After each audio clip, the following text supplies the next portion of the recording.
Salam bloka hazırlaşan igidlər. Verilən bu sual nümunəsi yəqin ki, yuxarıda da görürsünüz. Deyir ki, verilən y bərabərdir x vurulsun ln 3 üstəgəl 2a düz xəttdir. Bu bir düz xəttdir. Y bərabərdir 3 üstü x üstəgəl 7 funksiyasının qrafikinə toxunar. A-nın hansı qiymətində? Biz bilirik ki, toxunandan söhbət gedirsə, avtomatik yazmalı olduğumuz fx üstü törəmə, fx-in törəməsi bərabərdir. Tangens alfa, o da bərabərdir k-ya.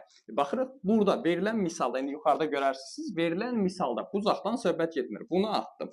Bizə funksiyanın törəməsi, bir də k, bucaq əmsalı lazımdır. Funksiyanın törəməsini yazsaq. 3 üstü x-in törəməsi 3 üstü x vurulsun ln 3. A üstü x-in törəməsi a üstü x vur ln a bərabərdir k-ya. Y bərabərdir kx plus b deyilmi düz xəttin ümumi halı? X burada yerləşirsə, ln 3-də avtomatik nə olmalıdır? K olmalıdır. Yazıram o zaman k-nın yerinə ln 3. ln 3. Bu b-si də bizə lazım deyil artıq. İndi buradan hər iki tərəf ln 3-ə ixtisar eləsəm, 3 üstü x ixtisar elədiyim zaman qalır 1. Hər iki tərəfi buna böldüm. 3 üstü neçə 1-dir? X bərabərdir 0. X-in 0 olduğunu tapdım. Burada bir problem yox. Bu düz xəttdə hansı nöqtədə bu funksiyanın qrafikinə toxunur? Funksiyanın qrafiki hər hansısa bir şeydir, fərq eləməz.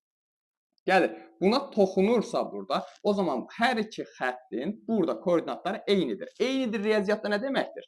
Bərabərdir. O zaman bunları bərabərləşdirərəm. 3 üstü x üstəgəl 7 bərabərdir.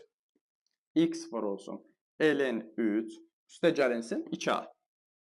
Bu, x-i də mən 0 tapmışam. Harada x görürəm? Yerinə 0 yapışdıraram. 3 üstü 0 üstəgəl 7 bərabərdir.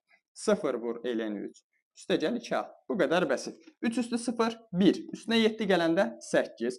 0-ı nəyə vursam 0 eləyir. Bu getdi. Bərabərdir 2a. A-nın hansı qiymətində dediyinə görə cavab da 4. Bu qədər bəsit.